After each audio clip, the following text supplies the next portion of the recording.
tous, je suis Fox de la team Vitiaz Airsoft. Aujourd'hui, je vais vous parler de ma tenue Seconde Guerre mondiale russe. J'ai choisi le camouflage TTSM-KK. Il a été créé en 1944 et a connu la fin du conflit. Il a été utilisé par les unités de reconnaissance, les snipers, ainsi que les gardes frontières jusqu'en 1950. En 1990, il a été exporté en Albanie.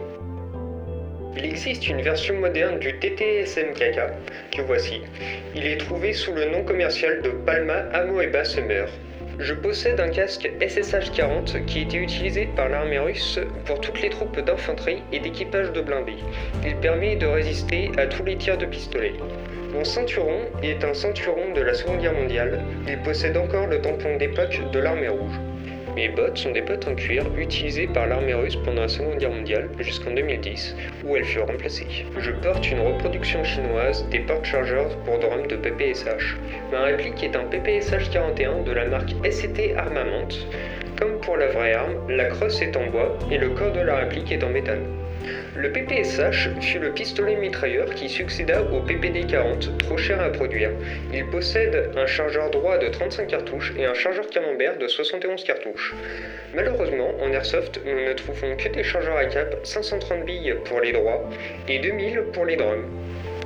Le PPSH était apprécié par les Allemands qui les récupéraient car lors de l'invasion de l'URSS, ils ont capturé des arsenaux russes leur permettant un approvisionnement quasi illimité en cartouches 7,62 par 25 Tokarev. Les Russes, quant à eux, préféraient la MP40 allemande en raison du temps de ravitaillement en munitions pour les PPSH. Ils récupéraient alors les MP40 ainsi que les munitions sur les soldats allemands prisonniers ou morts. Le PPSH-41 était chambré en 7,62 par 25 Tokarev, mais il acceptait également le 7,63 par 25 Moser ou, après modification, le 9 mm Parabellum. La cadence de tir du PPSH est de 900 à 1000 coups minute, tandis que le MP40 en a une de 500 à 600 coups minute. Accouplé à sa capacité de chargeur, cela en fait une arme redoutable, malgré la munition moins puissante que le 9 mm Parabellum des MP40. C'était Fox, à la prochaine.